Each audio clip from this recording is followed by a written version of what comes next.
they're somewhat coveting information. This is the building blocks to all secret societies. I'm here to tell you, right here in Babylon, this is the building block to all secret societies. What these people are doing is basically building a secret society. In order to do what they were doing, they would need to keep it a secret. They would need to keep the intentions that they have quiet and under wraps. And it was not that they built the tower. It was the spirit in which they built it. They built the tower in a covetous, secretive, deceptive spirit. They were doing what Adam did after he fell in hiding from God in the garden. They're looking to hide the truth of what they're doing from their creator. Remember, at this point, from what the Bible is conveying, the whole world is coagulated over here, or what they feel is the whole world. I'm sure the writers of the Bible would know if it was the whole world or not. So, regardless if you agree that those that were at Babel encompass the entirety of mankind on the planet or not,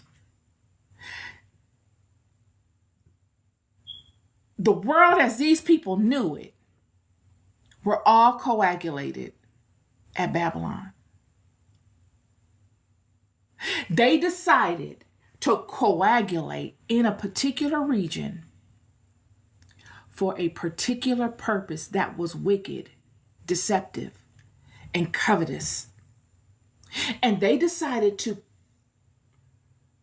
create a group naming themselves a coven, a secret coven, to defy God.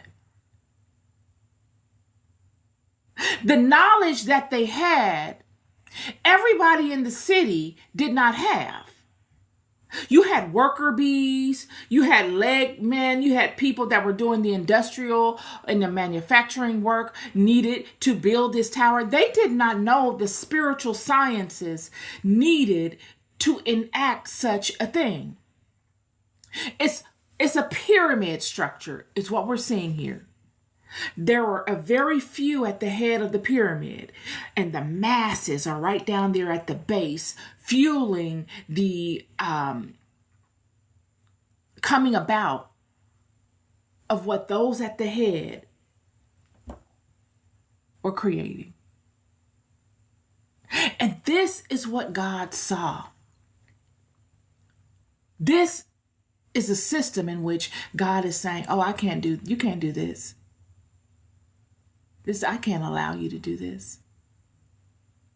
Because this defies the whole idea that I created for Adam and Eve. You are thwarting the concept. You're taking this thing in a whole other direction. You are trying to be me in my system by using the things that I've created to war with me. To war with God in a sense, not to war with God like I'm going to overtake you. No, but to challenge God. When you see the word war and they look to wage war with God, they're looking to challenge God's creation.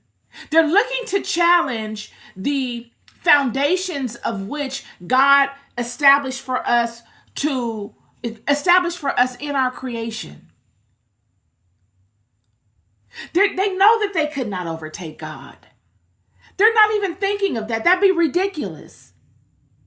What they're looking to do is to take what God has already established, those powerful pillars that God already established, man and all of the things of this garden, the plant kingdom, and all the things that God established, and they're looking to turn it. They're not even looking to replicate it. Surely they tried to replicate it. They've already tried that. And this is where we see the analogies of the wheat and the tares. You know you can try to replicate it, and if you could, you would. But you don't have the wisdom nor the brilliance, neither the Holy Spirit. You don't have it. So there's no way for you to replicate it. So they say, okay, we don't need to replicate. Can't do that. We'll turn it. But just take what's already here and turn it. We will covet the information. This is the beginning of all of this. Because when God comes, he says, okay,